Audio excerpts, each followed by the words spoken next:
Blouse side join பண்ணும்போது ஏற்ற இறக்கம் வருதுன்னு சொல்கிறீங்க. அது எப்படி ஏற்ற இறக்கம் வரும்? கரெக்டான அளவு மார்க் பண்ணி அதை கட் பண்ணி தையலுக்கான அளவில் கரெக்டாக நம்ம அதை தைக்கும்போது கரெக்டாக தானே வரணும். கரெக்டாக எப்படி மார்க் பண்ணுங்கிறத நான் சொல்கிறேன். நம்ம எப்பவும் ப்ளவுஸ் மார்க் பண்ணும்போது இந்த பேக் பார்ட் பக்கம் தான் ஃபஸ்ட்டு மார்க் பண்ணுவோம். இந்த யாக்பட்டிக்கு என்ன அளவு எடுக்கணுங்கிறது ஆல்ரெடி உங்களுக்கு தெரிஞ்சிருக்கும். இது வந்து சைடு ஜாயின் பண்ணுற பக்கம்.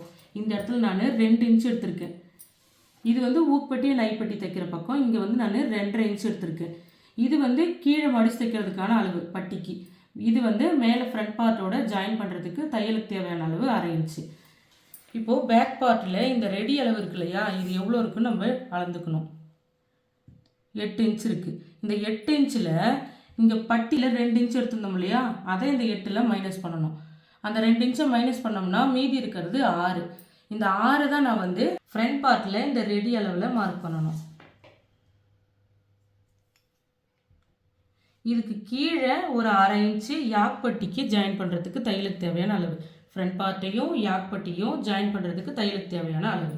இப்போ இந்த தையலுக்கான அளவு விட்டுருக்கோம் இல்லையா, இப்போ இந்த மெயின் டாட்லேருந்து இது வழியாக வந்து ஒரு ஸ்லாண்டிங் லைன் போடணும். இந்த மாதிரி.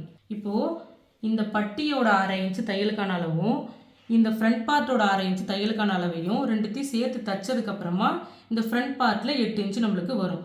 அதே மாதிரி பேக் பார்ட்டில் ஆல்ரெடி நம்மளுக்கு 8 இன்ச்சு இருக்குது. இப்போ இது ரெண்டுத்தையும் நம்ம சைட் ஜாயின் பண்ணும்போது உங்களுக்கு எப்படி ஏற்ற இறக்கம் வரும்?